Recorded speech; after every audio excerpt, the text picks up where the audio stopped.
The July 15th, 2014 meeting of the Riverbank Planning Commission is now open. May we have a roll call, please? Chair Stewart, Here. Vice Chair Hughes, Commissioner Villapadois, Commissioner Dagley, Here. Commissioner McKenney. Here. Thank you. Let the record show that Commissioner Hughes did call in and that she's got some medical issues, so she's excused for tonight. Thank you very much. And now, we're pleased to have an invocation.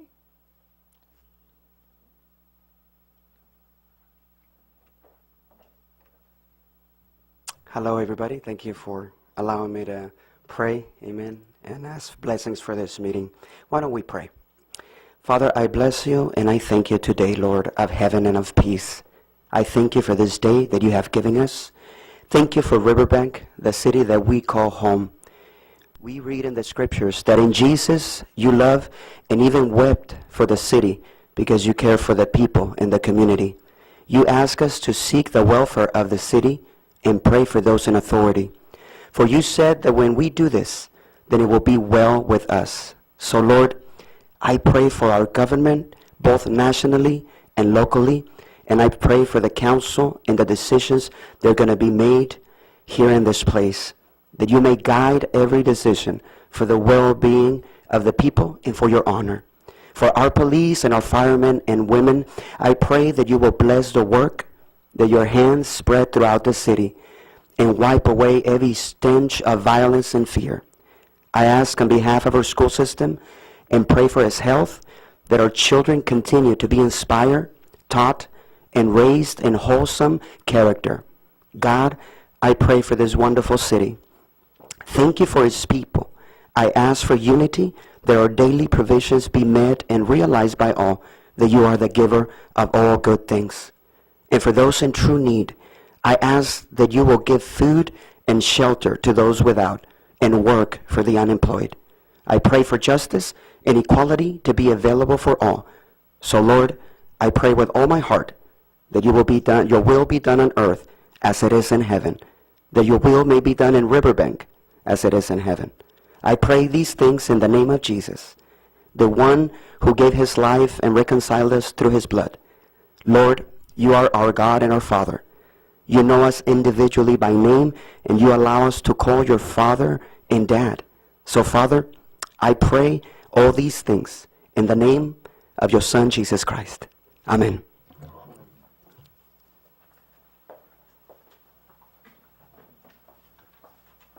Thank you. Now we'll ask if any planning commissioner or authority member or staff who has a direct conflict of interest on any scheduled agenda item to be considered to declare their conflict.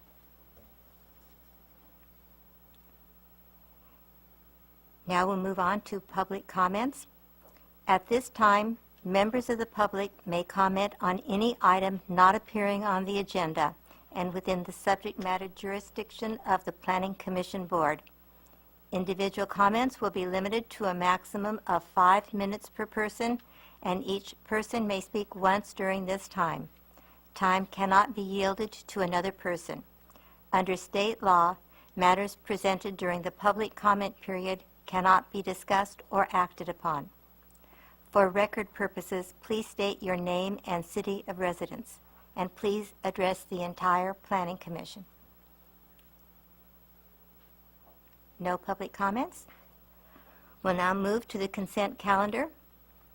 All items listed on the consent calendar are to be acted upon by a single action of the Planning Commission unless otherwise requested by an individual planning commissioner for special consideration. Otherwise, the recommendation of staff will be accepted and acted upon by roll call vote. We have posting of the agenda, approval of the agenda, and approval of the minutes for the April 15th and May 21st Planning Commission meetings. And I'm going to have to ask for special consideration for item 2.c, please. And now, may we have a motion for approval?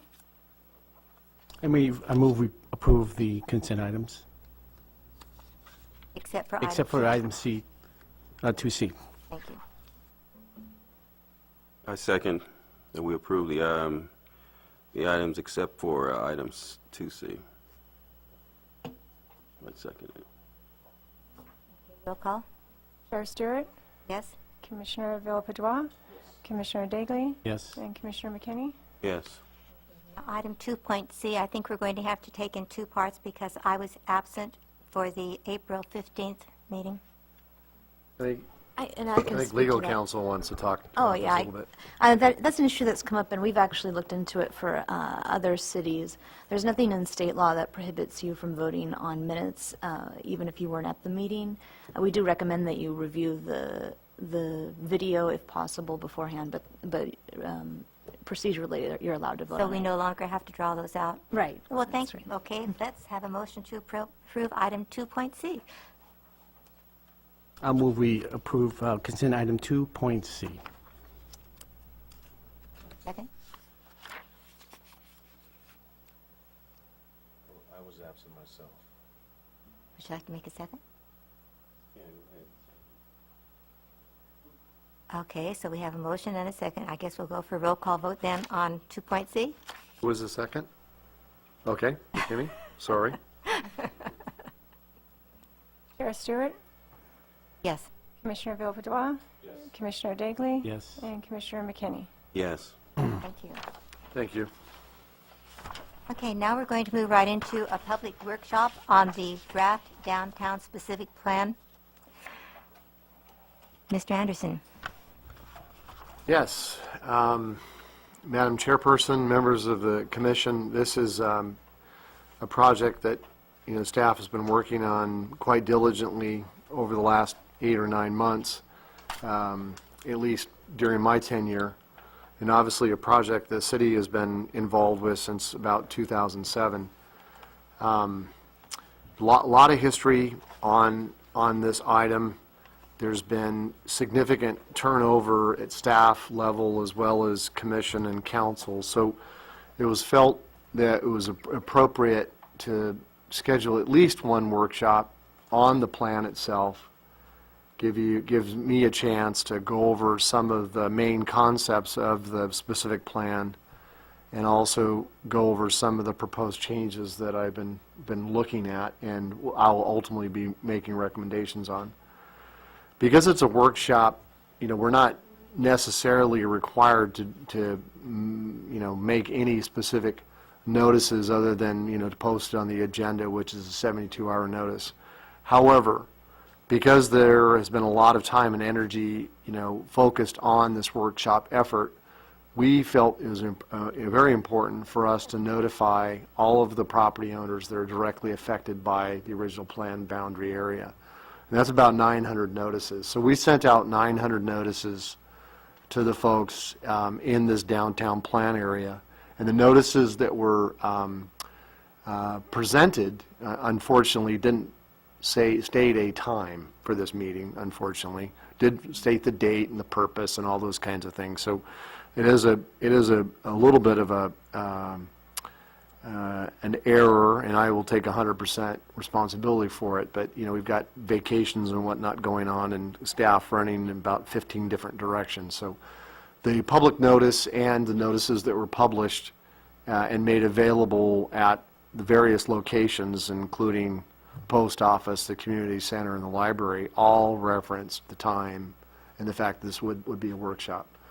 I can tell you, I'm glad to see some folks in the audience. I can tell you that we received no emails or phone calls. Well, we received a couple phone calls from an individual, but really received no advance warning as to how many folks might show up tonight. So we were a little bit caught off guard, not knowing exactly how many people were going to be showing up and whether or not we needed to change the venue. But we stuck with the planning commissioners or the city council chambers because we have the ability to broadcast this to the community, number one, and number two, that we have the ability with AV equipment here to clearly describe to those folks who are in attendance what's going on with the downtown specific plan.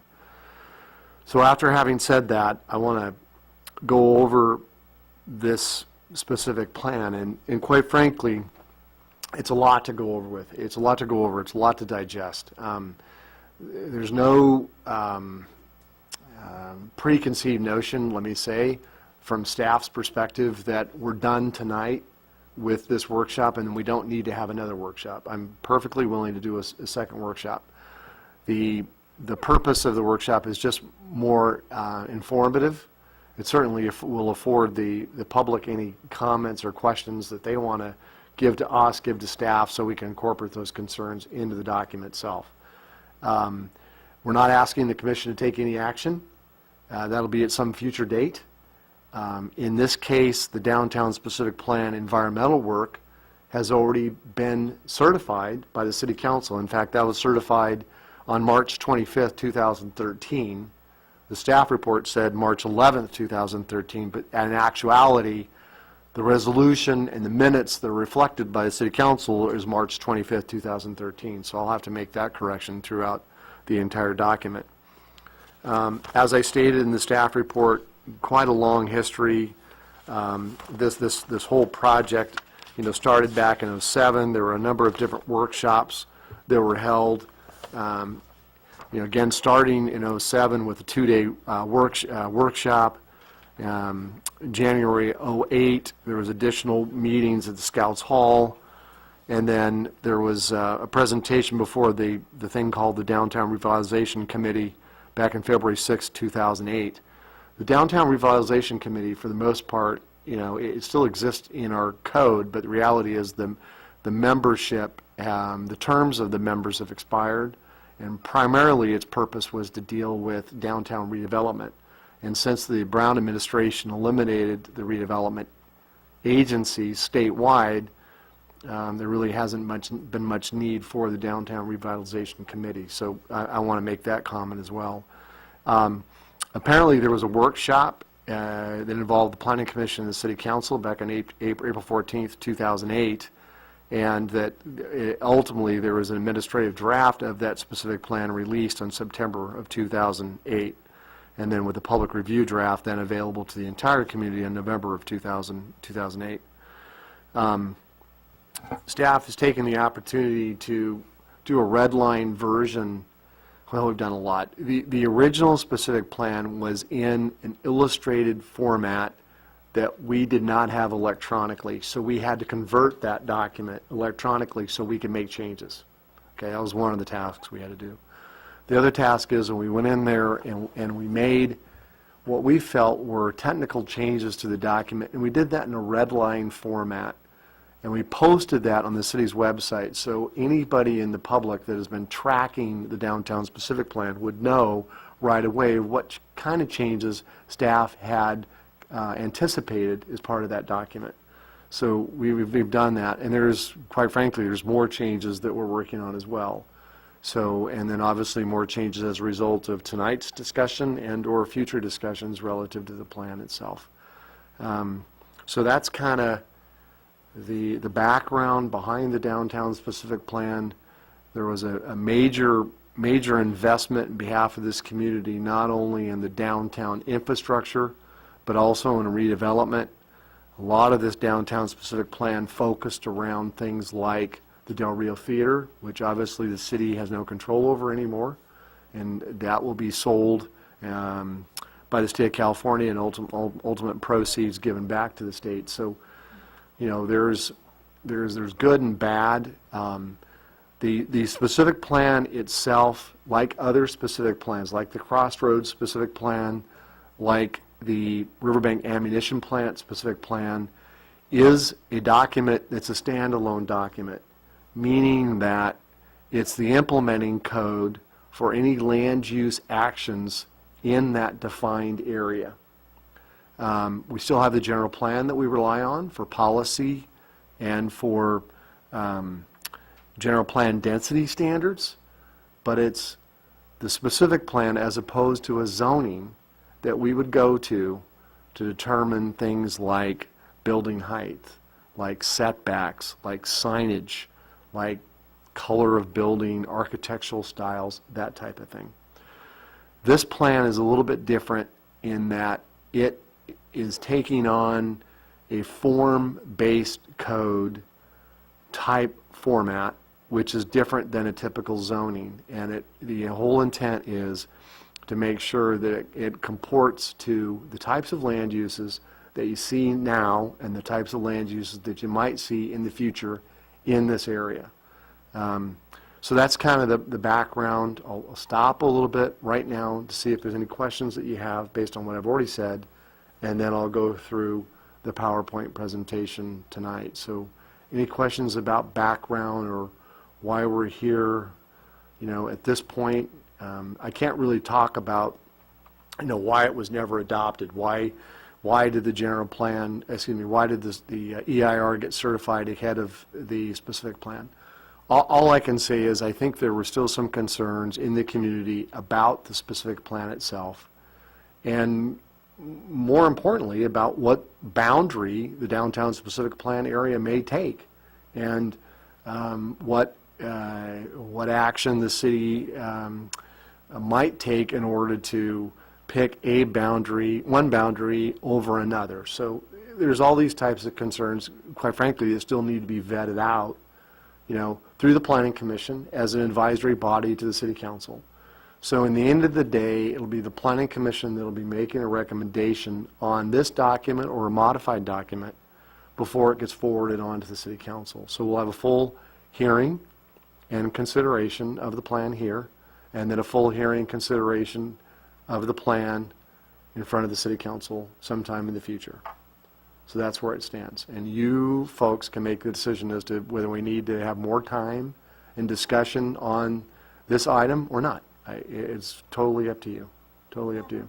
Go right ahead. The property is the Del Rio. Now Yes. that currently is under the control of the state. Yes. And you said that the state will sell it.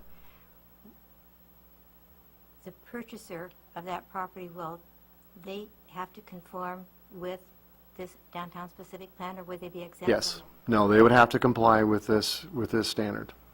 Yes, absolutely. It's very important. And it's very important for us to get this adopted before something happens with that property and or other properties that are underutilized in town. The other major part of this, and I'll point to it in a little bit, is the reuse of the cannery site.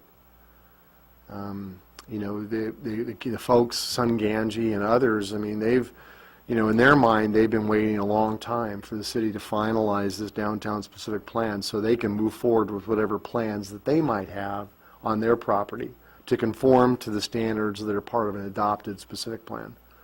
So because of that, they haven't done anything. Well, the economy hasn't been good either, so I suspect it's kind of a hand-in-hand thing. It's not only a bad economy, what's getting better, but it's the fact that the city hasn't adopted their specific plan, which provides the guidelines that they can develop their ultimate plans. So anyway, any other questions before I proceed? Do we have a timeline? 'Cause you said sometime in the future. It's Timeline for what? for completing this downtown specific plan. Well, So I we're mean, going to meet now and then. The council has a timeline. Council would like to get it done as quickly as possible. And, I've been here since last August, and there was a lot of things thrown at me, and one of the things that was thrown at me at the top of the list was completing this downtown specific plan. So the timeline, as far as they're concerned, is now. Mhm. But the reality is I want to make sure that it's properly vetted in the community, and if there's concerns that are expressed by property owners, business owners, et cetera, that they have that opportunity to participate. Okay, taking all that into account, what kind of time are we looking at to have all that information you just put out? I think it's conceivable based on, again, it's difficult for me to say exactly because I haven't heard what might go on tonight, but it's conceivable that this could be presented to you folks for action in August and on to the City Council in September. Or yet another special workshop or another workshop in August presented to you in September and then to City Council in October. Literally it depends on, how you want to handle it. You're going to see that most of the issues, I think, will be properly addressed, and I want to go through those specifically. And I think there are even folks in the audience who will be a little surprised at, what we're suggesting, because we've been listening, and we've had a chance to talk to a lot of the business owners that were involved in the original specific plan effort, and quite frankly, some of them are not here tonight. They might be listening to us or watching us on TV, but I think the attitude was that they felt that the planning process was finished, and but it's not. So, And again, you got new faces, so we got to do this properly, and that's what we're going to start doing tonight. So, any other questions? Yes. As you stated, about 900 notices went out, Mhm. but again, it lacked the time, Yes. date, and so forth. Yep. Do you feel we would have more of a community involvement if that were on those notices? Well, I mean, it had the date, it just didn't have the time. I would have thought that if they were interested, they would have called and or emailed us or whatever. It was on city letterhead, et cetera. So that certainly could have happened. There are other avenues that we could pursue. You know, obviously it's part of the website. The city's website isn't all that good. I mean, we know, and we're aware of that. Council's aware of that. We're making adjustments to it. You know, there are other social media opportunities, quite frankly, that we could have used, which aren't necessarily budgeted for. So I'm pushing for that. You know, some of the things that we saw at the Planning Commissioners Workshop, you know, you and I both saw actually. But the way I look at it, I mean, it's a community plan. It certainly affects those property owners, business owners in the downtown core area. But the reality is they want to be successful. We want them to be successful. And it's going to require the community interest and attention to make them successful. So it's really a community plan. So time is always, I mean, you know, more time is always good, right? That's why I'm not in a hurry. Okay, any other questions? All right, let me go through this. Okay, so here we go. What did I do? Okay, let me try this again. So, okay, review of the downtown specific plan. We had the 5 basic areas: objectives, boundaries, district zones, which is a little bit different, and then district zone regulations. So the district zones are going to be like zoning, if you will, and the zone regulations are what is allowed or not allowed in those areas. And then, of course, more specifics about height of structure, setbacks, that kind of stuff. And then plan implementation, and then, of course, any future modifications, because this is a living, breathing document. You would anticipate there's going to be some circumstances that aren't anticipated that need to be dealt with in the future, and we need to put together a roadmap for that. So that's what that area focuses on. So obviously, in the beginning, it was the Del Rio Theater that kind of was the catalyst behind the plan. Obviously, all the downtown revitalization effort that was done by the redevelopment agency, big capital investment on behalf of this city, this community, into the downtown core area. Plan objectives, obviously, to have community involvement, and of which there's been a number of meetings, et cetera, including tonight's workshop dating back to 2007, and then also going over what the role of specific plan is. I have copies of this PowerPoint in the back of the room along with the agenda, so anybody in the audience would like to get a copy of that, they can see it.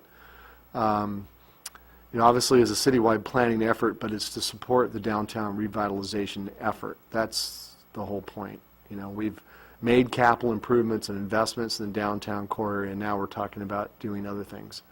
The tools the city has to deal with without RDA is fairly limited. So, you know, we're hoping that this is not the end all, but this would help, and I'll show you in a couple areas where it might help. Obviously, guiding principles: continue with small town character, identify community identity, and then choice and diversity. Many of these types of statements are contained in the specific plan document itself.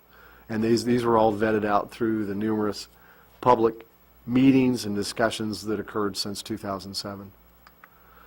And then improve quality of life, and then land uses, including civic uses and high-density residential uses in certain areas.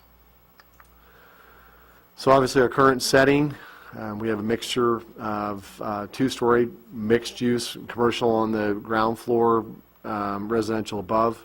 We have existing residential neighborhoods, which obviously we're going to continue to promote and preserve.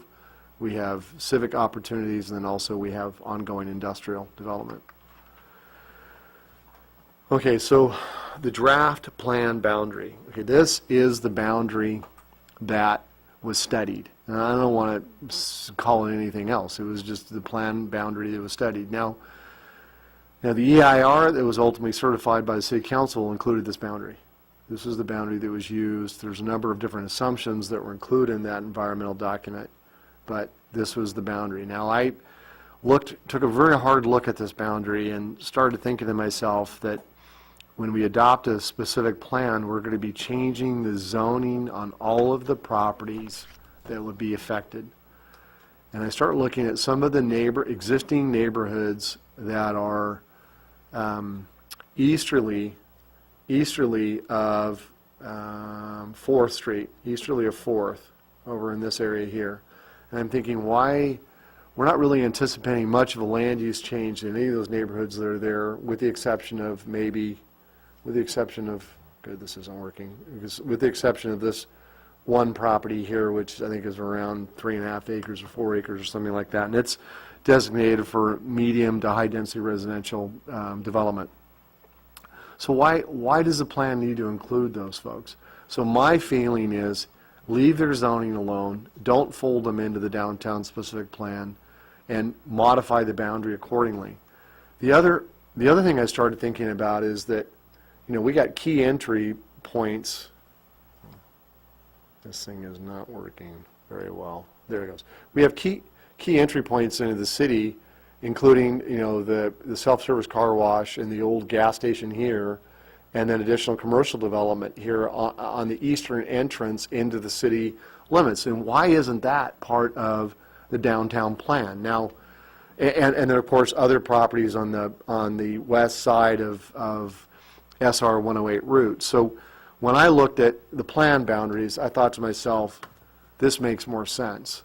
So I'm cutting out, predominantly residential area, in the east or southeast area. I'm including, some of these highway frontage commercial properties, which should be part of the plan area, and then I'm including both sides of SR 108 on the plan boundaries western edge.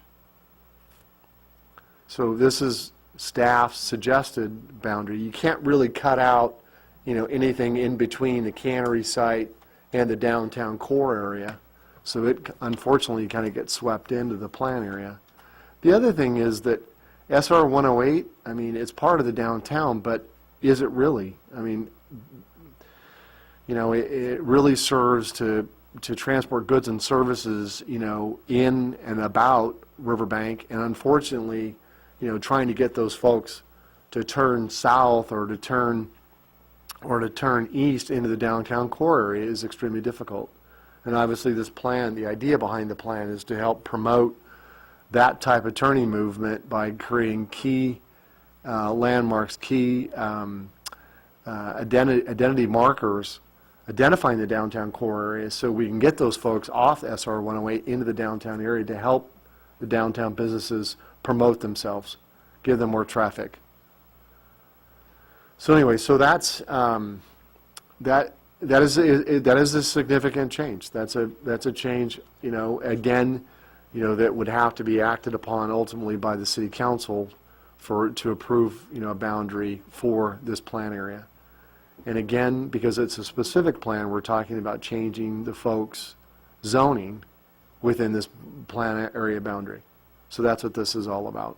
Then again, that's why I cut out some of the other property owners, which are primarily residential. There's some exceptions to that, but most of it's all residential. So, okay, so then we go from plan area boundary and we look at a thing called, district boundaries. And these are, you can think of them as kind of zones, and they're broken up into these various categories, downtown core, which is basically, at or around the intersection of 3rd and Santa Fe. You got the downtown general, which is kind of the pink areas that they've illustrated. Downtown Boulevard, which they're showing not only along SR 108, but also along Patterson Road, which to me, I'm kind of confused by that, but you'll see the next diagram on what I'm suggesting. And then the mixed-use neighborhood areas, and the downtown neighborhood area, and then the cannery district.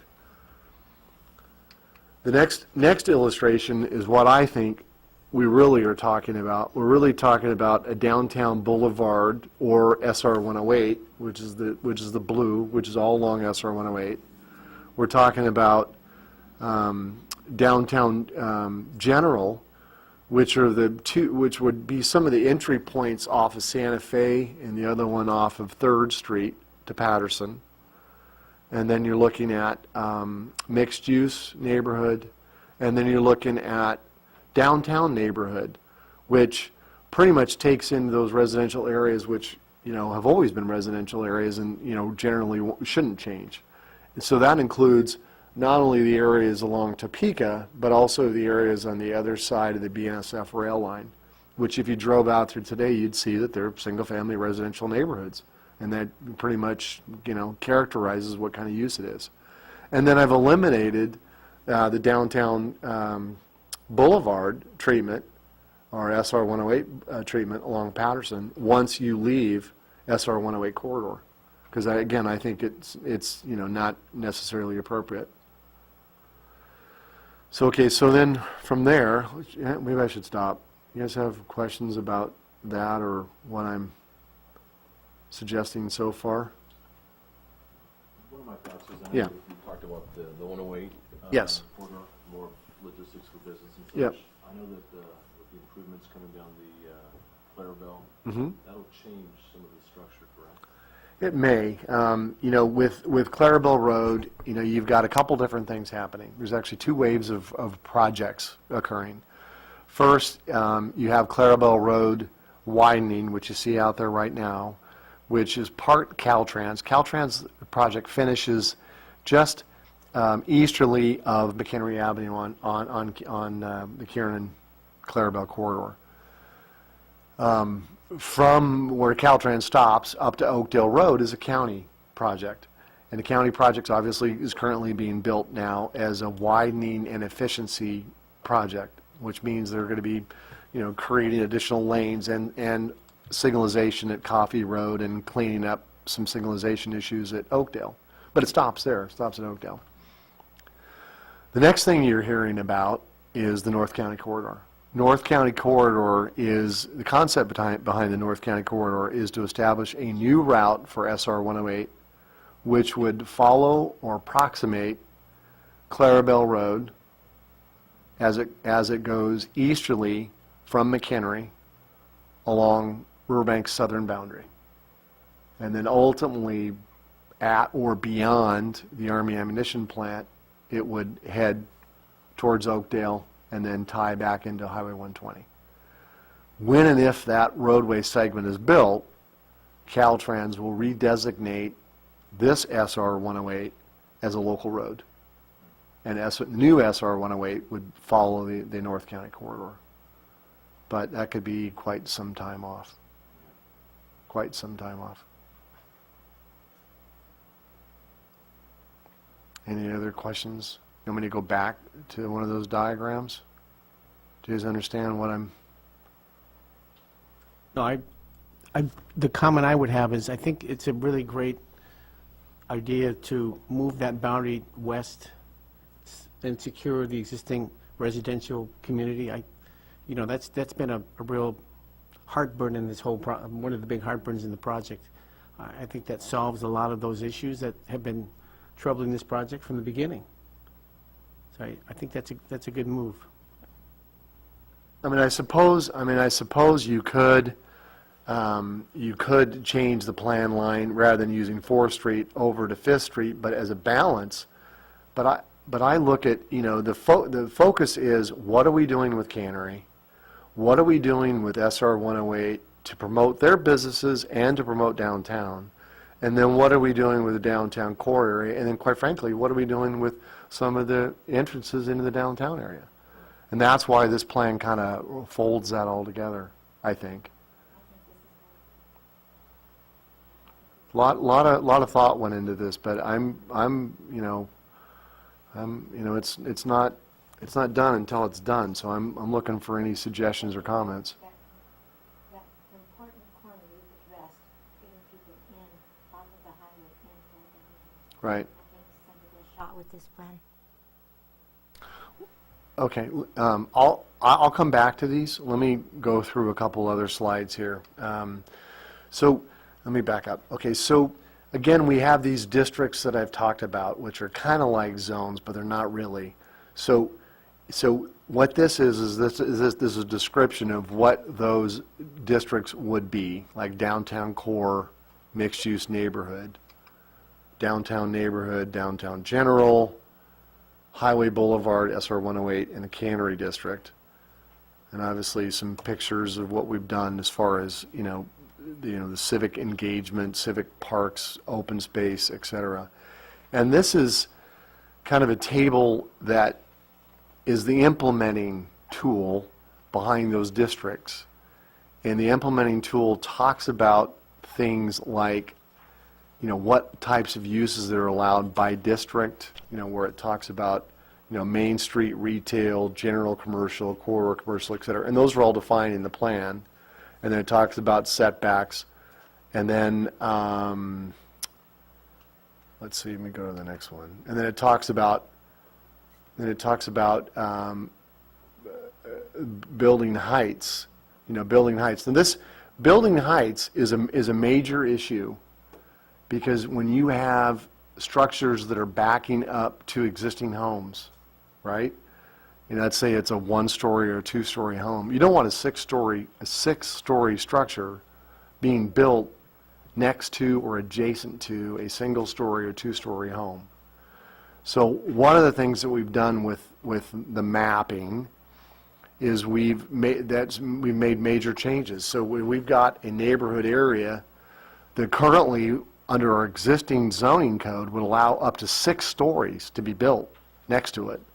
We're suggesting no more than 2 stories. But in the downtown core area or along the highway, we'd allow 4 stories. And the downtown core area is pretty much only at Santa Fe or along the 3rd Street corridor, which I've described previously. So again, that's a substantial change that, that folks haven't seen. Again, it's in direct response to a lot of concerns that we've heard, about trying to preserve some of the residential neighborhoods and the character of those residential neighborhoods in the downtown core area. And again, it goes on to talk about, types of frontages and architecture and signage and parking, again, which are all detailed in the plan itself. Let me go back. So downtown core, okay, so in the downtown core area, we're talking, we would be allowed 4-story here, and we're saying 2-story here.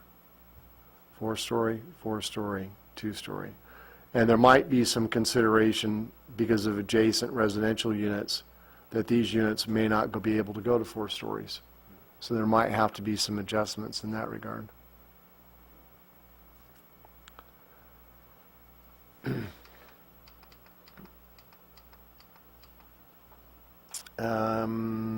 Related documents, obviously, zoning standards and specifications. The way that the document is written, the project proponents would still have to go through site plan review, which is commission approval. If they have to receive a conditional use permit, because it states it has to have a conditional use, it goes to the commission. So I'm trying to use our existing code whenever possible, so I'm not creating another layer of bureaucracy that's extremely difficult to enforce or interpret.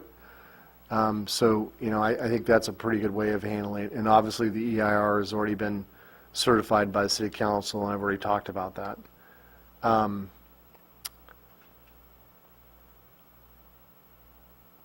Well, again, the idea is they could do the cannery area. The cannery area, they could move forward with a development agreement if they want. They could do it under a not a PD. They could do it under just a site plan approval. But the reality is that they're going to come to us with something that's fairly specific, and that'll end up probably going through a development agreement process. In fact, we've already talked with them about that. So that's kind of the concept. Obviously, outside agencies will continue to be involved. The EIR that was approved was a program EIR. So, for example, when you're looking at a large area like Cannery, I don't want to pick on them, like the Cannery project, they will be required to do subsequent environmental review. Fortunately for us, we have a general plan that has a new certified EIR. We have a certified EIR on the downtown specific plan. So we have two fairly recent CEQA documents that they'll be able to tier off of. So there may be some specific impact like noise or vibration associated with either SR 108 or the BNSF rail line that they're going to have to evaluate based on their project. So there may be a focused EIR, as an example, on noise to support their project. So that's what we're talking about as far as subsequent environmental review. Or if there's major changes or renovations to the downtown area to conform to this plan, it's conceivable that they'll have to do additional environmental work to support their plan. Certainly, before the city can act on it, there'll have to be some level of CEQA review. It will be required. And then more pictures, Garcia's Market. Streetscape improvements for Atchison, you know, again, without any changes whatsoever, this is what was part of the 2008 plan. Haven't really modified it much. You know, it's state highway. Pretty much it is what you get, and that's, you know, whether or not we're going to be able to get, you know, a center turn lane and median, I just don't see that happening with Caltrans. But the reality is this is a goal. This is a goal that the community was pushing back in '08. I think it's still a pretty valid goal. And it may become more evident when and if SR 108 route changes to the new alignment of the North County corridor. So this would be the grand plan. That's obviously what we have today. Okay, a lot of work on Patterson Road. Patterson Road is something that has been an issue for a number of years, as I've found out. And staff, all city staff, has been working extremely diligently to try to come up with a plan to deal with Patterson Road from, at least from Roselle on the west, all the way to Claus Road. Roselle to Atchison or Roselle to Callender, Roselle to Callender, because of existing improvements, is going to be extremely difficult to do much with. In other words, we have right-of-way constraints with existing infrastructure that won't allow us to do much in the way of lane configurations. So it is what it is. However, from Roselle to Claus, we've got opportunities.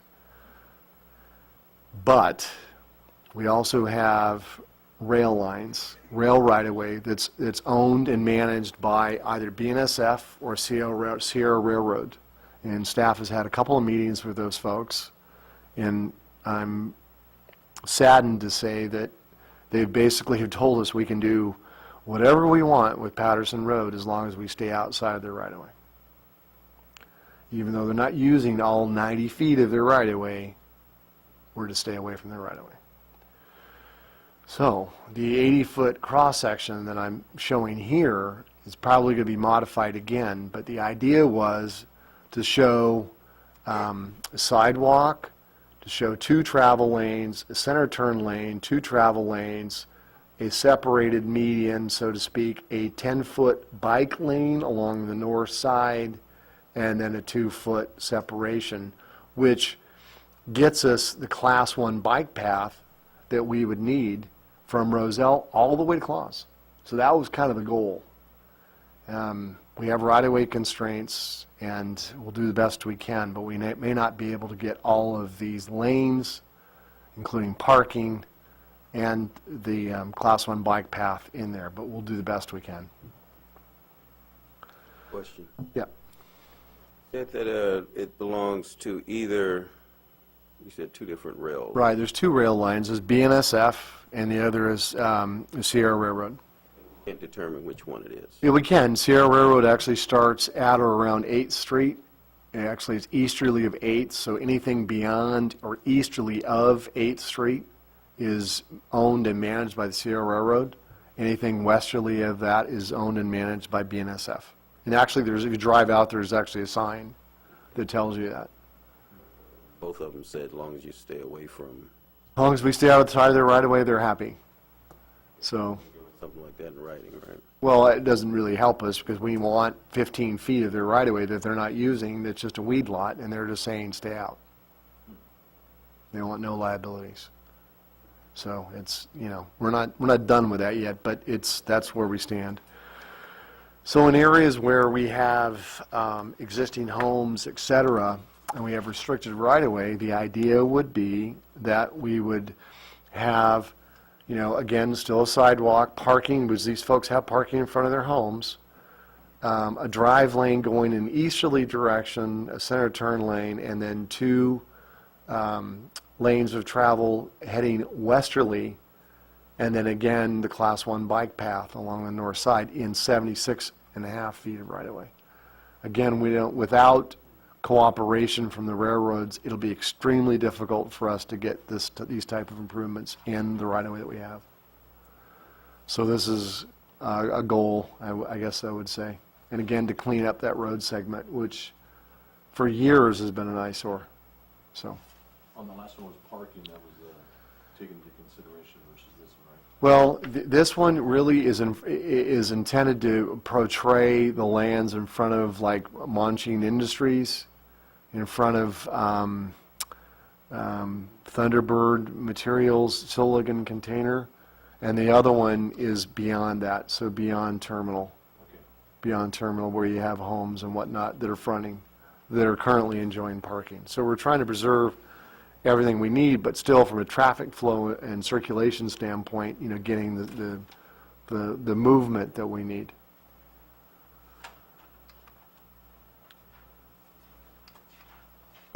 Then of course, everyone knows what Patterson Road looks like, but this is a reminder of what we're dealing with, which, there is a Class 2 bike lane there and sidewalk, but it's there and it disappears, and it's there and it disappears, so it's not consistent.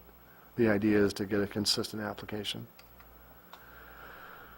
Okay, here is another major policy direction that was part of the downtown specific plan, and that is not only a non-vehicular connection between the cannery site or those lands westerly of BNSF, but also a vehicular access connection to the downtown core area. So this is very much a part of the original downtown specific plan, which was a railroad underpass. Joan, you probably remember this. There's probably been a lot of discussions about this underpass because it's a very costly venture. I think we're looking at, in excess of $8 million project.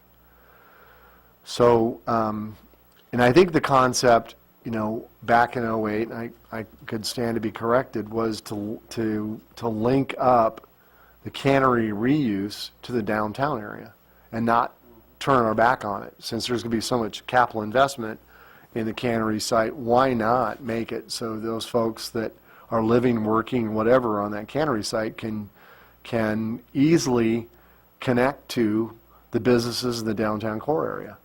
Again, it promotes the downtown businesses, which is what we're all about. So, Well, John, no, as I recall, I went back and looked at some of the other documents. I thought there was something that the railroad was going to provide $5 million. Does that ring a bell? no, there's no money available at this point by the CPUC to help us with this project. Now, I can say this. I can say that if there are other grade separation projects that we're able to help fund, like potentially a grade separation project at Clarabelle and Terminal.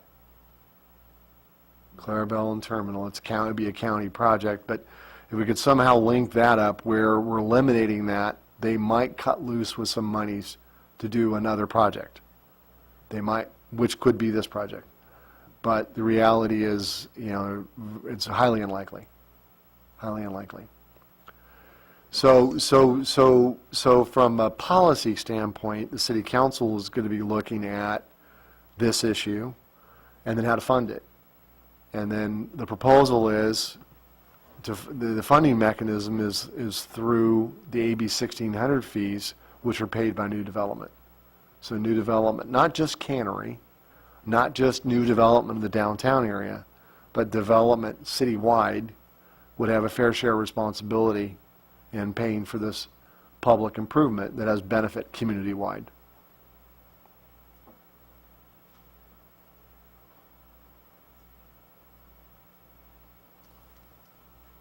Any other questions before I move on? It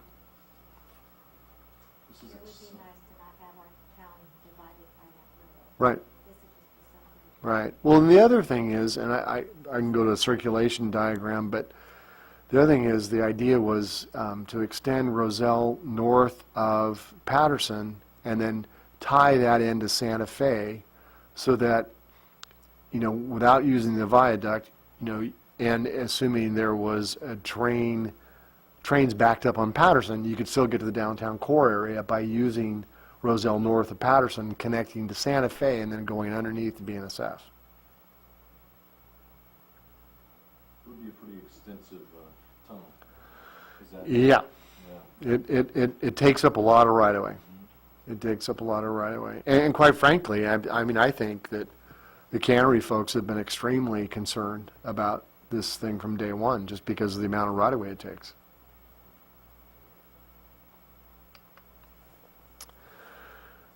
Traffic signal improvements, you know, as part of the EIR identified a number of different traffic signals that would need to be built. You know, those traffic signals are all part of the AB 1600 fee program that is under review right now. We're talking about getting additional signage. You know, you'll see that on the list, announcing the downtown intersection, downtown businesses, either at the intersection of Santa Fe and Callender, maybe even in the Crossroads Regional Center. I mean, that's not, you know, inconceivable. I mean, we still work with the developers out there, Broman Development. I'm assuming that they would support that.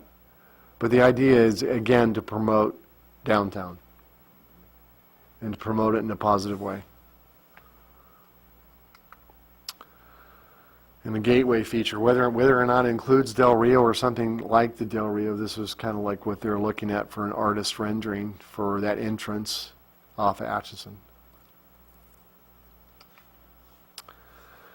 Financing, this is, you know, going to be real tricky. Without RDA, you know, we lack the tools. So what do we have? We have policy documents that we can work on. We can work on economic incentives. We can certainly work with the Alliance, certainly work with the Chamber, work with others. Ultimately, the City Council will make the decision as to what they're willing to do relative to reduction in capital facilities fees and or other types of enterprise funds that they might cut loose to promote downtown businesses. But it's kind of a wide open. But RDA, unfortunately, is not available. Okay, I talked about plan modifications, and I broke it up into two parts: minor modifications, which could be approved by the director, right? Unless, of course, appealed to the City Planning Commission, or a full-fledged, large-scale specific plan amendment, which obviously would have to go through the same process, which means Planning Commission and then City Council.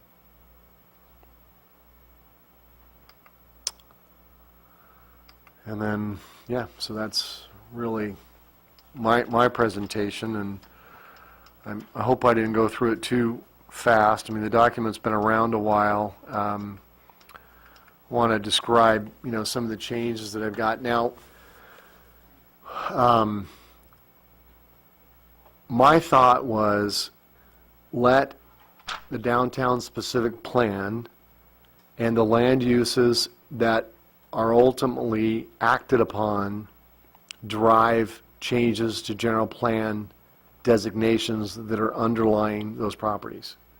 So I actually have a list of properties that if this were ultimately adopted, we would be suggesting, you know, to change their general plan designation to something else. And in several cases, you know, we have areas that are zoned R2 that for some reason when the general plan was adopted, the general plan designation on those properties was high-density residential. And quite frankly, they should be designated medium-density residential, which is consistent with the existing zoning that they have.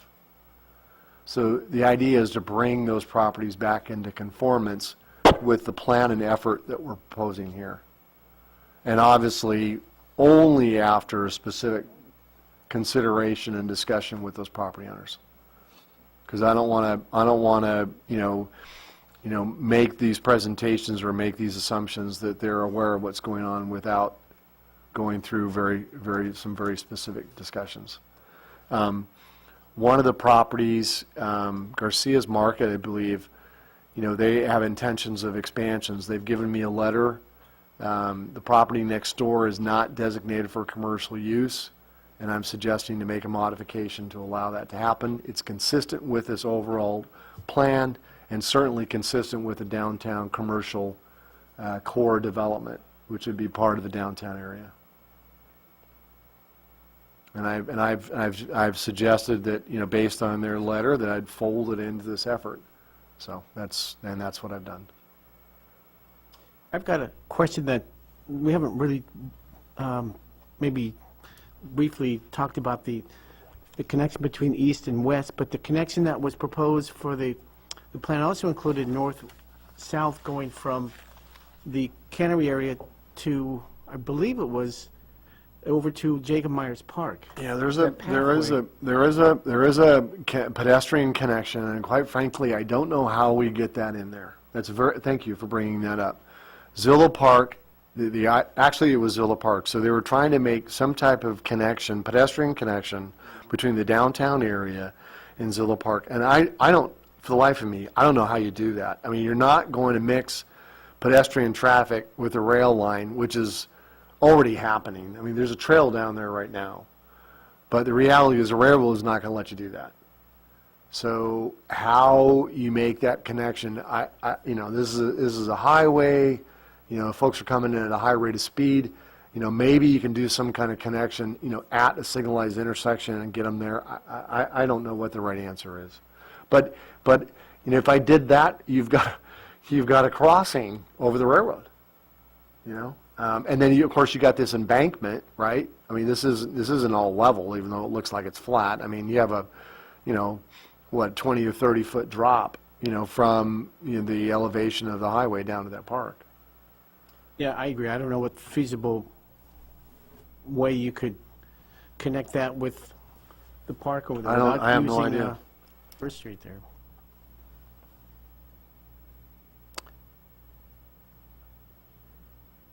Well, I mean, since this is a workshop, I think it's appropriate to open it up to the public and see if they've got questions or concerns, and I'm certainly available to answer those now, or I can answer them in email or in person, so.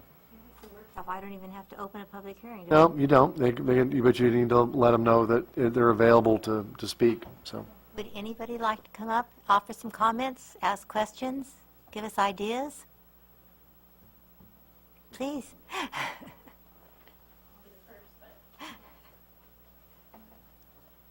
Hi, my name is Angie Timponi, and I first just had a question. The information that was posted online about the workshop mentioned that there was 152,859 square feet of recreational/sports complex uses, and that wasn't mentioned in the presentation you just went over. I just wondered if you had any information on that, if there were ideas and plans specifically for that. Thank you very much. One of the, I want to call it an interim use, but one of the interim uses that Sun Ganji, who owns the former cannery site, is looking at with the existing buildings is some kind of an alternative recreational use in those existing buildings. That could be, I don't know for sure, but it could be indoor soccer as an example. It could be inline hockey. There's a number of different things that they could do, but I think the idea was to generate some revenue with the buildings and infrastructure that they had as an interim measure until they were able to move forward with some other types of things. At this point, that hasn't happened. The plan would accommodate that. Absolutely would accommodate, and that's why in the notice it talked about that. Okay. I do have one, I guess, suggestion. I brought some information I can leave that may or may not fit with the boundaries changing and not including the current area where the community park and pool are, or maybe it could happen in another area. But I just feel like we need more recreational type facilities for our families and our kids specifically, including older kids. And I know that we don't really have anything in this area. Specifically, the idea I had was a water play area, I guess.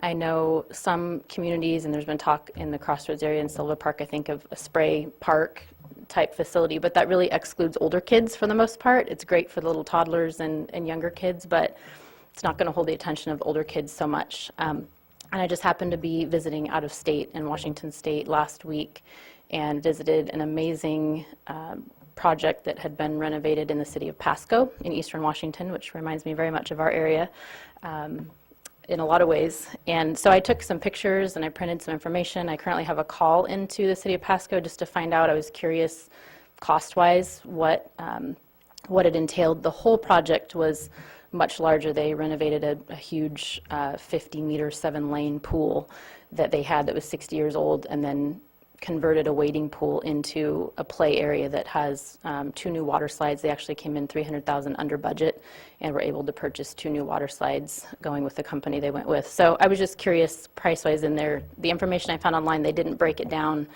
as to what the cost was more for the play area, which was kind of more what I was interested in. We do have a pool, obviously, that works for swimming lessons and swim team and that sort of thing, but what I was focused more on was it's a zero-depth beach entry play area, so it's great for wheelchairs, it's great for little ones. It's padded with a safety bottom, so it's a little bit spongy.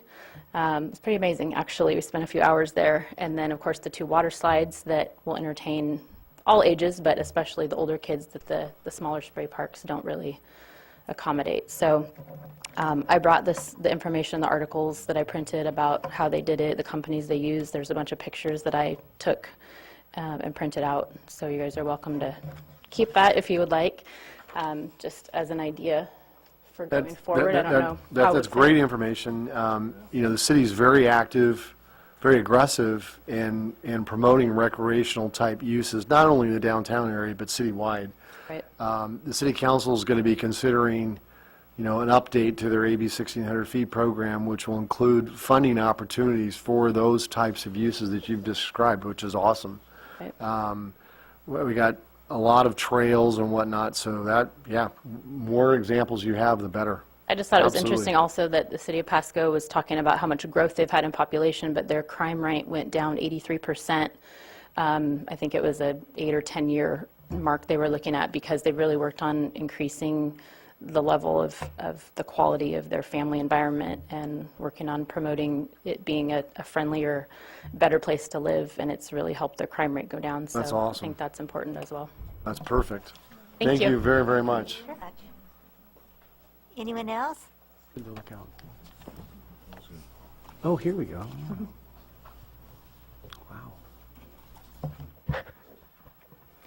Wow. As far as your question regarding notices, the map on the back of that notice was of the old map, not the new one. I said as far as your question about the notices, the map on the back was of the old map, not this new thing here. And I do think it made a difference, because even when it was noticed in the paper and stuff, it was noticed differently as a public hearing. It wasn't noticed as a workshop. It had different, they didn't agree with the notices. And I know in the past, when what few times they did, they used to send out the notices in English and in Spanish, because there was a lot of Hispanics down here in the older parts of town. I agree with them taking out the residential, but I'm wondering why they decided to chop it off and divide the neighborhood, because Topeka has been straight residential from Estelle to the Cannery, from the Cannery to Cardozo, from Cardozo to almost Claus out there. Now we're not going to be residential, we're going to be downtown neighborhood. Why aren't we included with the rest of the residential? Why did they leave us in there? We have no mixed use, we have no commercial, we have no nothing in there. We are residential.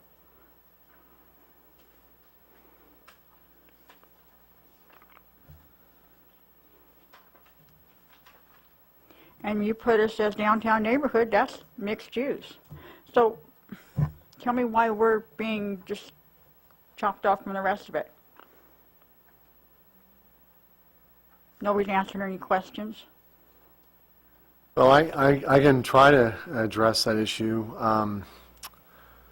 Mrs. Halbert, what we've done is we're suggesting to reduce the size of the boundaries. You know, it's unfortunate that, you know, your property is located in an area that it's difficult to pull it out of the downtown specific plan. If the council's going to move forward with a downtown specific plan, Topeka, at least at a minimum that I've drawn here, 4th Street, you know, westerly, it needs to be included in the plan because of what's happening along the SR 108 line. So we will no longer be residential. What is the plan for us? You're right. As I've described earlier, the specific plan in and of itself would require a zone change. The document stands as your zoning. For what? And it would go to downtown neighborhood. And Which is downtown mixed use. neighborhood, downtown neighborhood is defined as home to much of downtown's residential fabric, regulations, of site development, design, preserve, and enhance residential character, while encouraging new residential development and support of the community's overall vision. So that's residential. That's what we're suggesting, that your property be designated on the specific plan. And then downtown neighborhood uses is described. Residential is allowed, lodging's allowed, but what isn't allowed is retail. Retail is not allowed. General commercial is not allowed. You look at, I don't know, on here it's page 6. On those And then whoops, what did I do? those district regulations where you have a little columns, you look at those. Sorry, I shouldn't touch buttons. Anyway, there we are. So, Okay. so as you go down through the downtown neighborhood, it's that column that you need to look at to make sure you understand how we're intending to deal with those properties. Go to the next one. Go to the next one, okay?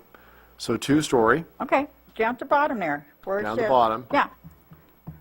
It permits live work. Live work is work. mixed use. That's commercial and residential, live work. that is the building type. You need to look at the category. It says Yeah, where building you can types. have a business and live in it. That's Under, mixed use. under the other exhibit, it talks about the types of uses, and there's no commercial allowed. Work is commercial. That's building. What are you going to allow in a live work if it's not going to be commercial? That is building type. What would the Maybe planning it's a commission change. allow? Maybe I need to change that, but the idea is the types of buildings which are defined by the plan itself, not the use. Because this is a use-driven plan, which is form-based, not zoning. In your Pacific plan, it also allows lofts in commercial buildings in that neighborhood.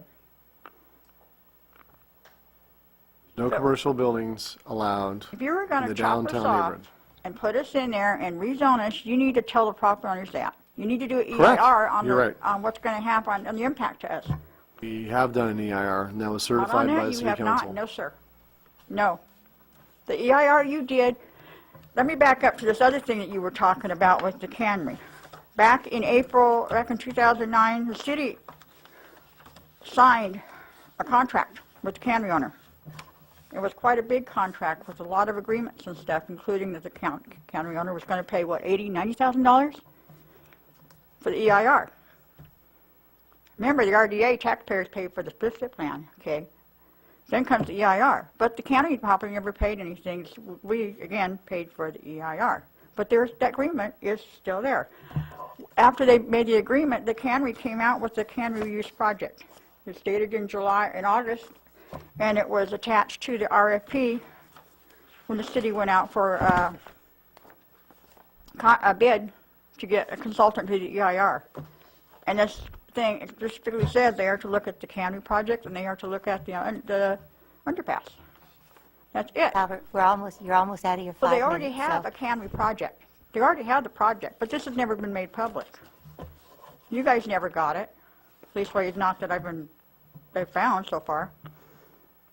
There's already a project out there. but nobody will tell us what it involves, what is going to happen. I'll talk a little bit about the cooperative agreement, what I know about it. Obviously, I wasn't here at the time it was developed, but it really is kind of a precursor to a development agreement. And quite frankly, we've had legal look at that cooperative agreement, and there's not much in it that's binding. So the reality is, and the project proponents, the Sunganji Cannery folks, know that really what needs to happen if they want to move forward and get the types of commitments that they think they have under that cooperative agreement, they need to convert it to a development agreement.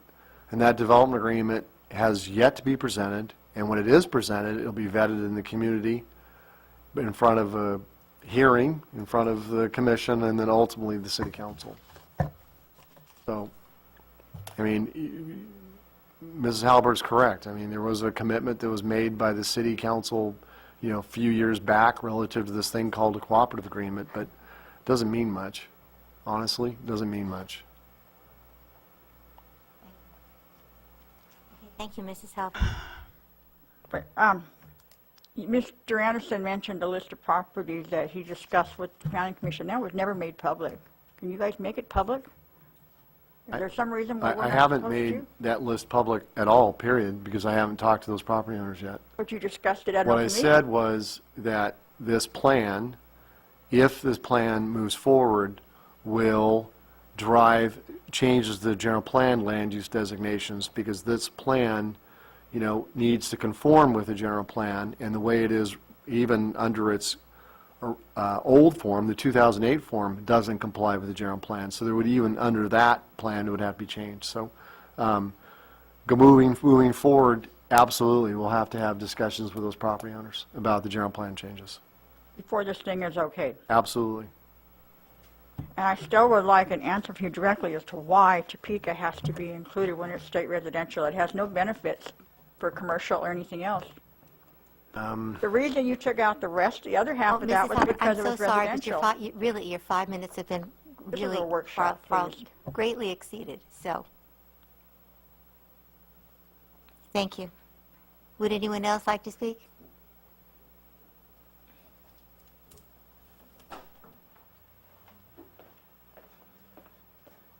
Hi, I'm Robert Gurdiola. I own the property on 3331 Atchison, and just had a couple of questions. I didn't really hear parking addressed. Yeah, that's a good question. I'm glad you raised that. Anytime you're dealing with a downtown core area, the issue is always do we have enough parking? Well, the reality is, if you have a parking problem, that's good for the downtown business owners, because that means they've got customers coming. So there has been some relief actually provided in the language in the document itself. Thank you for bringing that up. Where theoretically the folks could park, a block and a half away, actually up to 900 feet away, and that works. A little bit different condition, obviously, for the Highway Boulevard properties, but the reality is the relief in parking standards is what we were trying to achieve, because we're trying to achieve a more business-friendly type of environment. And I encourage you actually to look at what we've got in language, and if you got changes, please let me know, and I'll sit down and meet with you and go over that. Okay, and the other question that I had was, you're allowing 4 stories up. That doesn't include down, right? No, it doesn't. I mean, so if you had it's above ground storage, above ground stories, correct? It's height, yeah.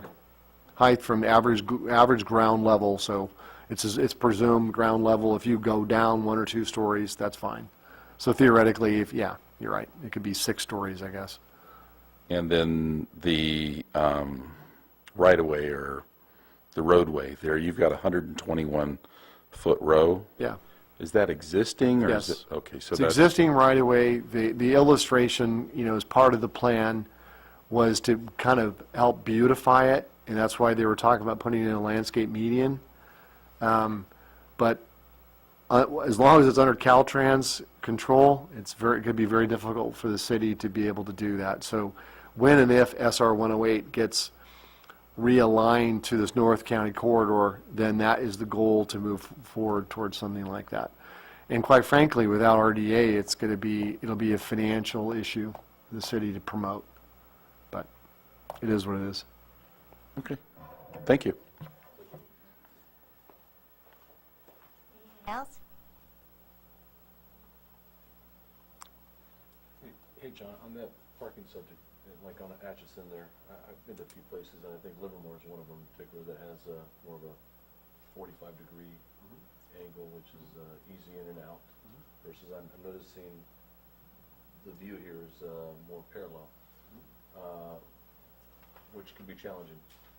And you're not going to get bumper to bumper at all. You're going to have a lot of space wasted. Would that be something to consider a look at, that more than 45? Well, I certainly, but you look at what you're trying to get in. You're trying to get in your bike. You're trying to get in a Class 2 bike lane. I'm sorry. Let me turn back to that. Where is that diagram? Is it this direction or the other? It's probably the other way. I'm going the wrong direction, aren't I?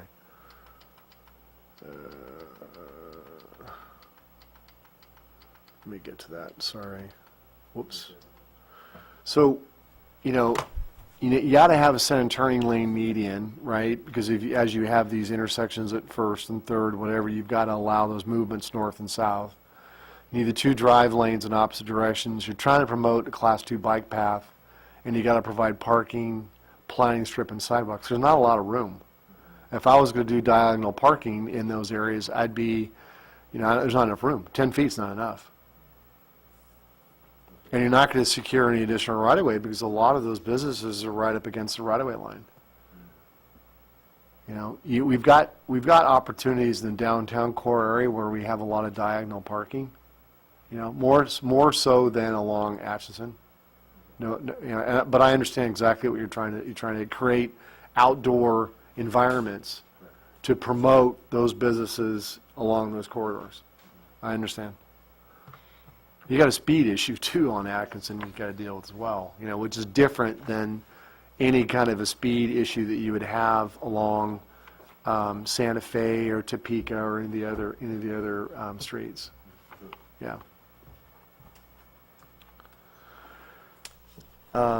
Anyway, so hopefully that answers the question that you have. Okay. Sure.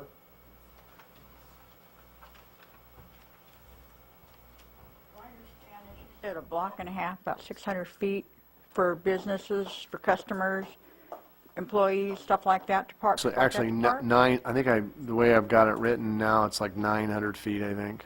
So if we have customers and employees on 108, and we have the industrial and commercial on Santa Fe, those of us in that little residential street that's stuck in the middle, we are going to become their parking lot. Where do we park? The reality is that you're kind of far enough away that I don't think that really would be much of an issue. Well, one block either side. No, I think, well. What are you going to do for the residents you're leaving in there? Put it that way. One thing I haven't done is I haven't gone through and made a parking assignment. I haven't gone to that level to try to determine, exactly how many spaces we have downtown, and then try to make an assignment of those parking spaces to the individual businesses, which, quite frankly, as folks come forward, will have to be dealt with. You did put some provisions in there for the residents that are going to be left down there. Some protection or something. Same way with the buildings. If you're going to do 4 stories, you need to protect the historical buildings down there. And I would help, one last thing, I would hope that you guys would at least want to come back and do a little more in-depth on this financial study part. Because it was never been in the specific plan until now, and there's a lot of it there that's kind of maybe just a riff on that. I would hope you would at least do a little more on that and let us. Wait, you caught my attention. Are there historical buildings in that group of? How do you define historical? By There hasn't, age? as far as I know, and you may be able to correct me, there has never been a historic sites survey done downtown. Maybe the Historical Society has a response to that, but Not that I'm aware of. It can be historical as into the, or it could be something that has something to do with the city. And as far as the Historical Society, yes, they do have quite a comprehensive thing on it, and they are actually giving tours of the whole downtown and all the specific sites that are important to downtown. There's actually a certification process you have to go through with the State of California Office of Historic Preservation. I don't think that's ever happened. And the way that the rule is written, it's anything 50 years or older is designated as historic, so. That includes my house. And that includes a lot, and that would include other houses on that street too. Okay, thank you very much. Would anyone else like to speak? Yes.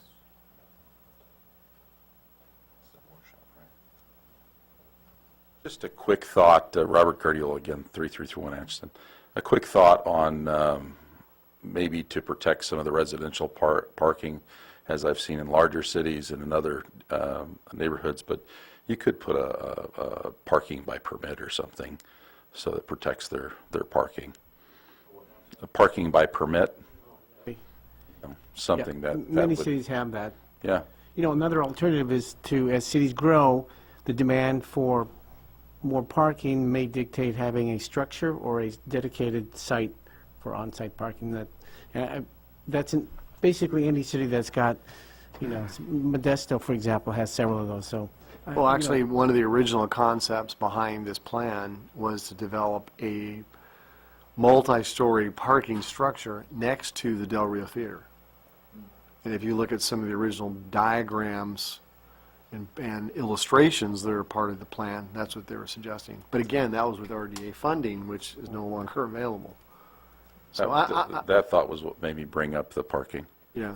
Well, and then the other thing is we don't have parking enforcement, so that becomes a whole nother issue in and of itself, because we don't have meter maids here. Yeah, sometimes. Anyway. Is that it? Anyone That- else? Thank you all. So again, after you have a chance to digest this, call me, come in and meet with me, email me, whatever.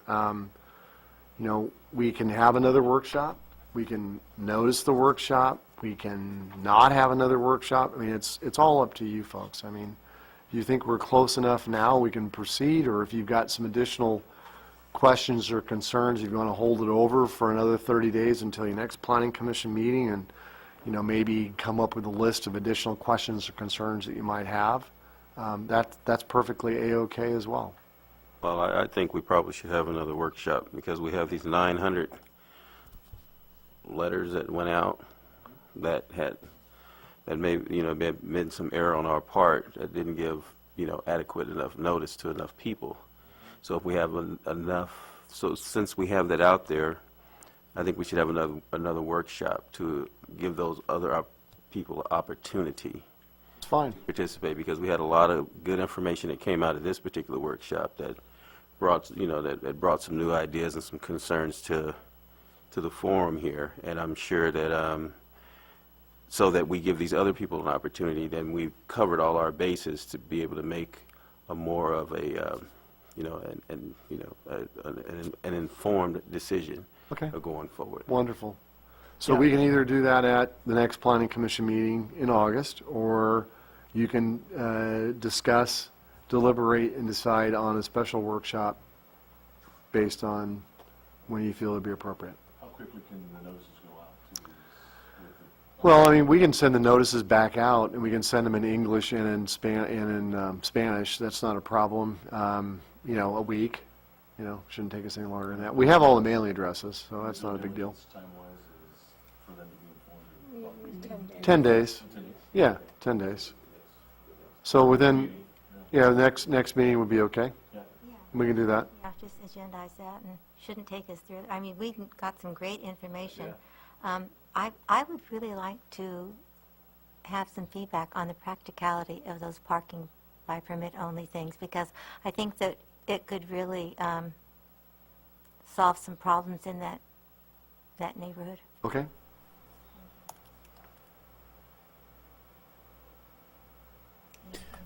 No, so are we going to consider coming back as a discussion item or come back as a staff report?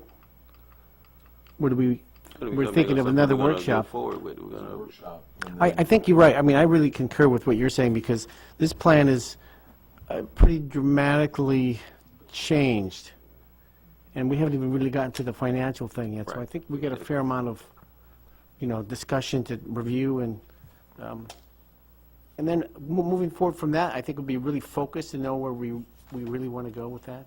So if I understand correctly, you want our next meeting to be just another workshop and not take any action? I would. I think the expectation for me is to have, we've got 7 or 10 people in the neighborhood out of 800. I think we're missing the boat to some extent as far as public outreach. And then you guys are doing a great job, but, I think somehow it slipped through the cracks a little bit. So I think that's a real value. God forbid that we get to a point where we move forward and people say, hey, what's happening here? You're moving on without even contacting your local. So I think that's a real value. Then the other items, we heard so much interesting information here. I really want to have some time to sort of flesh through all this stuff. And I think having another month would be good for me. I'd support that. All commissioners agree? We'll just do a workshop on the next meeting, no action. okay. Okay. Yeah. And also, just to add to that, on the financing side, John, could there be more specifics on any, I know it's broken down to community facility district, landscape and lighting district, and so forth and so forth. A plan behind that, I think, in terms of getting to the core of the financing? Well, we can talk about it. The reality is that the financing district, if there is a financing district created, will be created when new development occurs. So, for example, picking on the cannery again, if they move forward, there'll be a financing district to handle such things as storm drainage and any public park-related improvements that they may do, as well as lighting, street lighting. Okay? That wouldn't affect any other part of the plan area. There really isn't, the downtown improvements have been completed. There's no intent to go out and create a special financing district to impose on existing residents and/or businesses to help fund or finance anything. So the question is, how do these improvements occur? These improvements occur over time.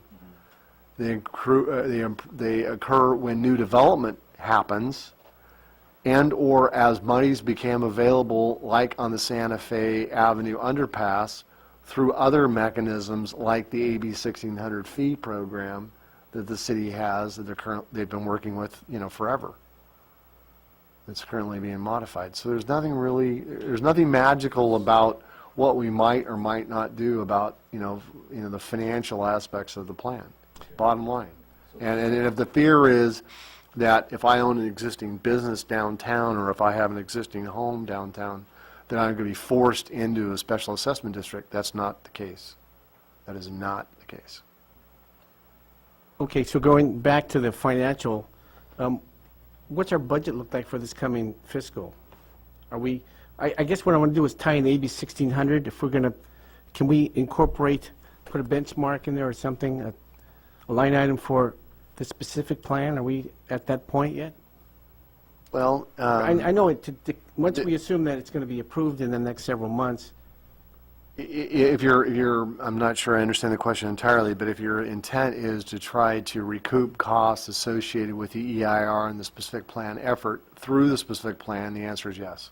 Well, I was thinking more in terms of implementing some of the elements that, you've got infrastructure, you want to have something in place that we can kind of move forward with rather, as development occurs, it's not going to be within 5 years. Oh, are you talking about putting line items into the budget for 2016? Bingo. That's what I thought you were saying. Is that? Well, I just hate to Well- see a plan be completed and then the city says, you know what, we don't have any money for this. No, well, you got to keep in mind that, when and if the plan is ever adopted, that the implementing strategy will take a couple different courses. One is that, like the Santa Fe underpass, that will be part of the nexus analysis, part of the AB 1600 fees. Patterson Road is already part of the AB 1600 fee program, and we're soliciting other outside sources to help build components of that road section, including Class 1 bike path, through other grants, free money, that the Air District is making available. So it's not just a single line item on a budget, it's actually being hit on all kinds of different funding levels.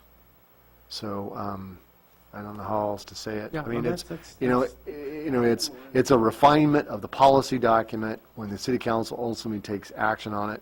So they have a commitment to move forward with the plan, and if there are financial consequences associated with it, then it's staff's obligation to present those in all funding opportunities. So that's what we're intending to do. In fact, we're already doing it. Patterson Road's an excellent example of that. John mentioned something about E-plan. Is downtown specific plan or is it E-plan? Remember you Oh, mentioned- yeah, I was a little, in your email, you were referring to an E-plan. I presume that was the red line version. Red line version, right?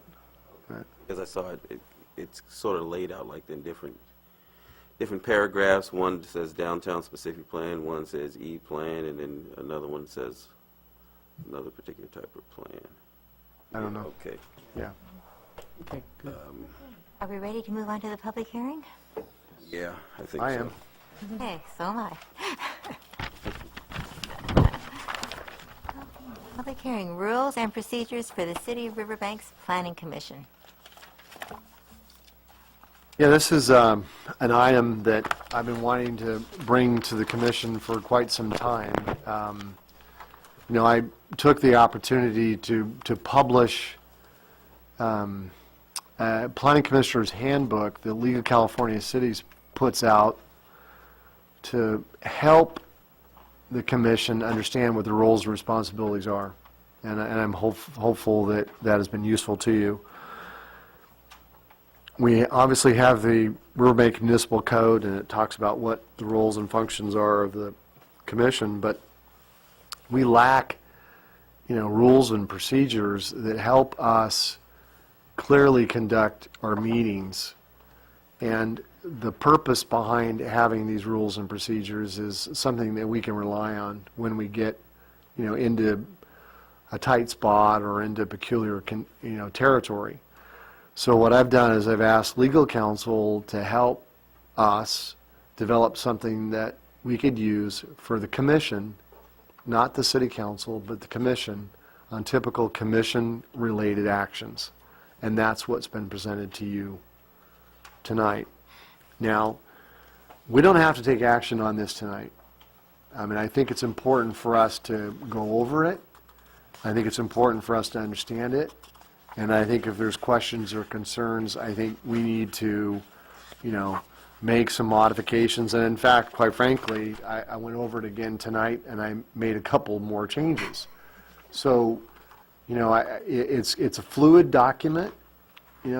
It's our document. It's not something that's described in state law. It's something that is unique to Riverbank, and something that your commission can choose to enforce or not choose to enforce. But it's a guideline. Okay? So after having said that, I don't know if you've had a chance to go over the document in any detail, but I'll start by talking about some of the areas that I think still need more refinement. I just need to put Okay. one thing out there. Okay. We are never going to have a meeting that goes until 11 o'clock at night. Maybe you want to change Never. that to 10 or 9. We What start- has been the policy in the past? It is my personal feeling that after 2 hours, you're incapable of making a sane decision. Really. I just don't think that you can do justice to a complicated question or problem Yeah. after 2 years, after Well, 2 hours. As a planner, I've been in meetings that have lasted after 1 in the morning, so it really depends on But if what you do your best work after No, one, absolutely that's not. okay. Well, Absolutely not. we owe But the city again, our you're best trying work. to accommodate, folks in the audience that have waited to make a presentation on a project, and they've taken time out of their day to make a presentation here, and it's kind of difficult to shut them down, so that's Well, yeah, that's I the don't- other side of it. I've been doing that a long time, and we've never set anybody down, but I can't see anything to be gained by a 5-hour commission meeting. So I would really like to change that 11 o'clock to something more reasonable. Now, Would you want to suggest a time? I would say never later than 9. That's 3 hours. Would it- Is it more comfortable to have that as a sort of an hour instead of, for example, what if we have a special meeting that starts at 8 o'clock? I said 3 hours? Oh, 3 hours? okay, yeah. I'd be good with that. Okay, now you can go, John. No, I was just, what do the other commissioners feel? I mean, what are you guys thinking? Well, I feel the same thing, just like when you have a really concerned citizen such as we have tonight, that, their concerns and issues take some time for them to get out, for us to deliberate and for us to understand. Sometimes it's going to run into some time, and then you have some other citizens that are out there waiting to, and their issues and points are just as important. And for us to say, okay, well, at 9 o'clock, if everything's not done, then, you're just out. I think we need to find a way to where we do have something like that in there. But when we do have issues or workshops or concerns from citizens that's going to run over, we need to be flexible enough to allow those who are here in session to be heard.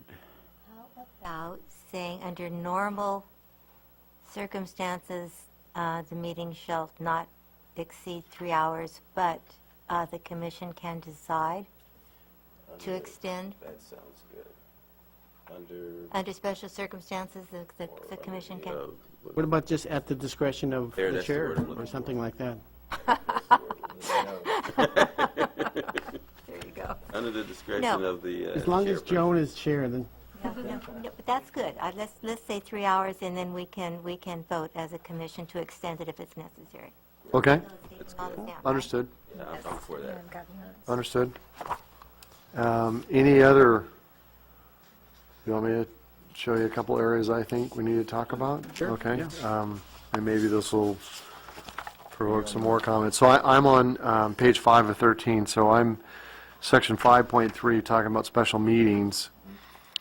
And then, it's clear that the chair or a majority of the commission can call a special meeting, but quite frankly, because of issues going on at city council level, there may be a need for the community development director, under advisement by the city manager, to create or cause that there be a special meeting necessary.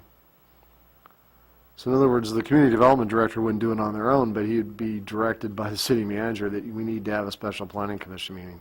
We need to make this happen. And that happens from time to time, especially when we're trying to juggle schedules with the council chambers, when we're dealing with budgetary matters. Would that be a meeting where we're voting on issues, or would that be a meeting where we're just... No, it'd be, yeah, absolutely. Vote meeting that you would be voting on issues. Absolutely. A special meeting of the commission where you'd be expected to take action. Yes. Would that waive the quorum? No? We'd still have the quorum obligation. Suppose we can't get everybody in 24 hours? Then you wouldn't have a meeting.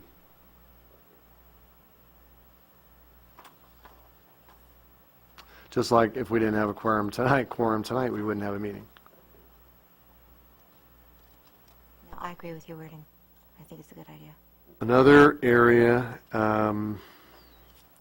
notices of meetings on section 6.1, agenda for all commission meetings shall be available to the general public, and the secretary shall cause a copy thereof to be posted 72 hours before regular adjourned meeting in place, in a place or places, I want to say, or places which are accessible to the public. Now, what we've been doing is consistent with what the city council has been doing, and that is, we're not only noticing it here at the city administrative building, but also over at the community development center, and also at the community center, and at the post office, and the library. So we're doing it in multiple locations.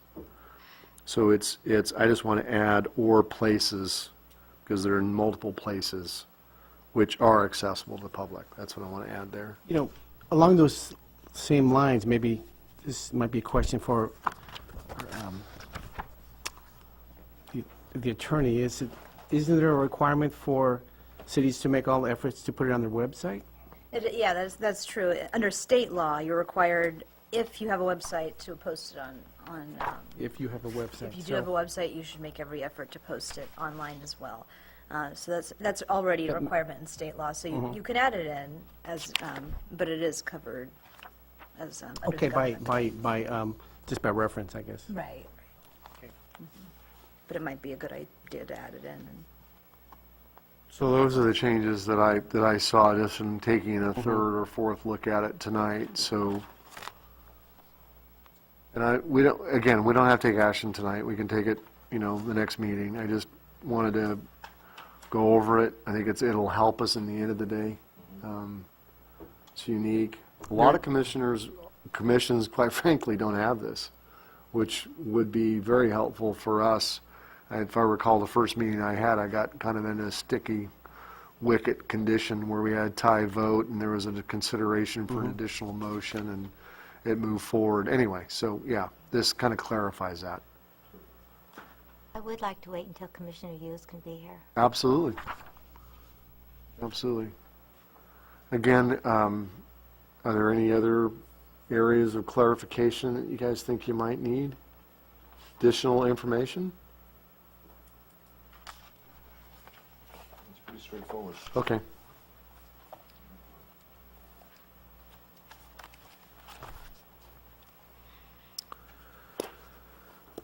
That's all I have. So then, since this is a notice public hearing, then we would need to continue that, otherwise we've got to renotice it again. But, we're obviously going to publish a notice, but if you can just please continue the public hearing. Well, you have to open the public hearing, quite frankly, because it is a notice public hearing. So you still need to open it, afford the public the opportunity to comment, and then if you could continue the public hearing to our August 9th meeting, is that correct? August 19th, that'd be great. Okay, As well as the drip panel. okay, so I'm going to open the public hearing now. Would anybody like to make any comments or have any questions about this item?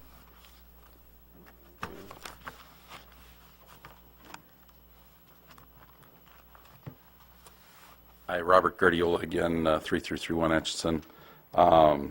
Just one thing on there, as a person, I guess, that's being represented by this, to put time limits on a meeting. I understand that everybody wants to get out of here at a reasonable time, but I think to actually place a time limit or a 3-hour is a restriction of my representation and gives me limited access to your time and due process. So I did hear that was subject to extension. I understand it, but in my opinion, to put any time limit on it is a restriction. That means in the back of your mind, you're trying to get out of here within that 3-hour limit, and that would cut off the access to the public. And that's just my own personal feeling. Thought I had to voice it. Point well taken. Thank you for Thank you. sharing. Anyone else? Okay, I'm going to Close the public close hearing. the public hearing and then request that we carry it over to the August 19th. Should have a motion. We have a motion to carry this over to the August 19th. I will motion to carry the item over to the next planning commission meeting. We have a second. I'll second that. Thank you. Chair Stewart, Yes.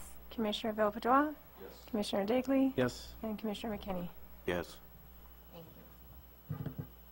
Okay. New business?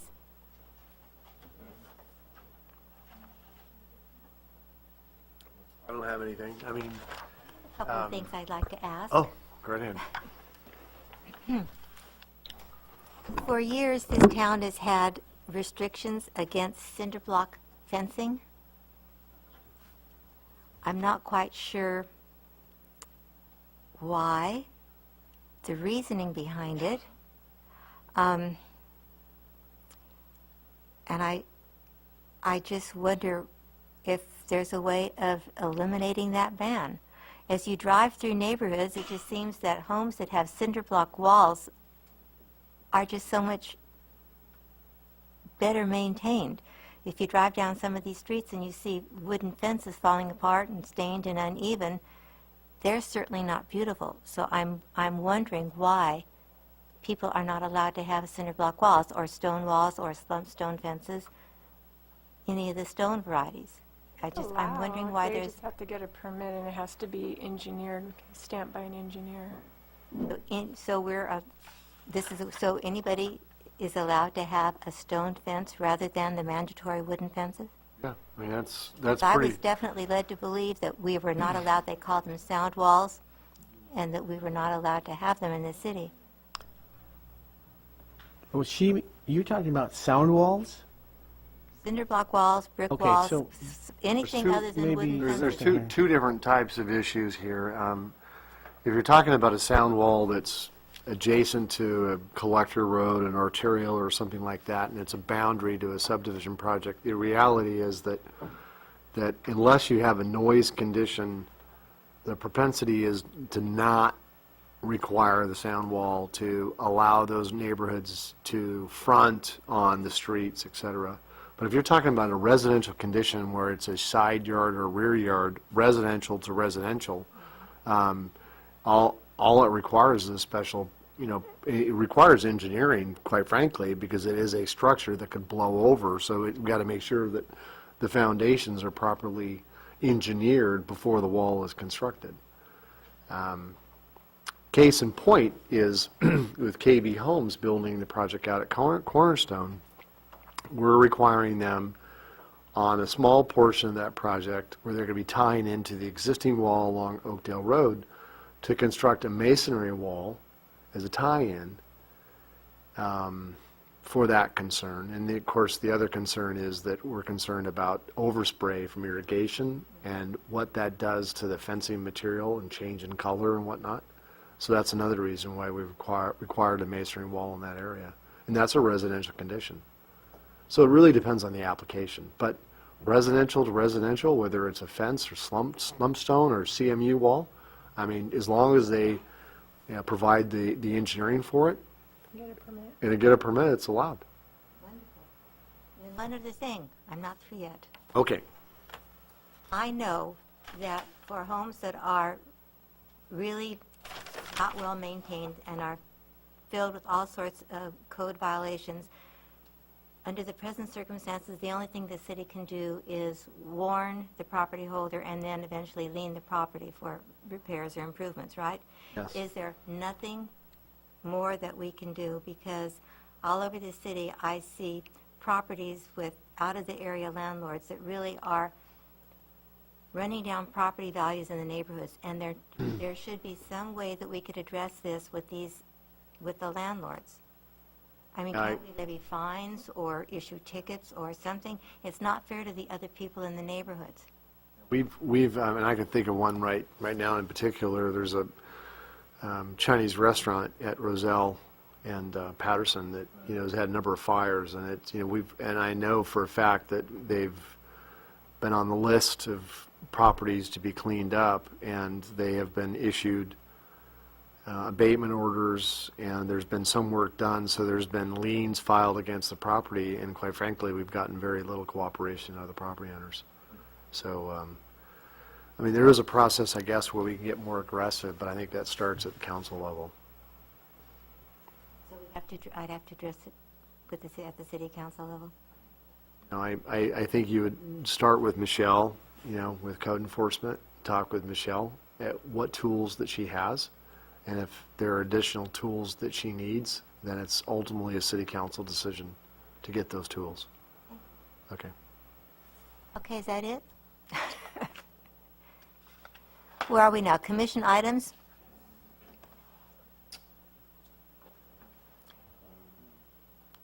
Upcoming meetings. Upcoming meetings?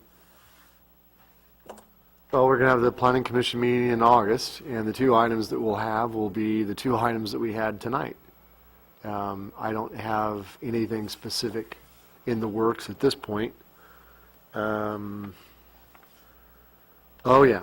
We were bringing forward to you the 2014 capital improvement program and asking you to make findings in support of the general plan conformance, which is required. We do have two applications for mapping effort, which is going to be a GPA rezone and map that Kerry Pope has been working on the east side of town, north of Patterson Road, and easterly of Claus. That the applications were just officially filed with all the documentation, so it'll be working its way through. There's got to be some environmental work done, so you may not see it until October. I mean, it literally is going to take that long, so may actually even be November. We'll see. But other than that, we're dealing with other issues. And then you should receive a copy of the planning department's report for this month, and that's got all our priorities. Okay, that's it. We're adjourned. Thank you. Great, thank you. Who you want these binders? Just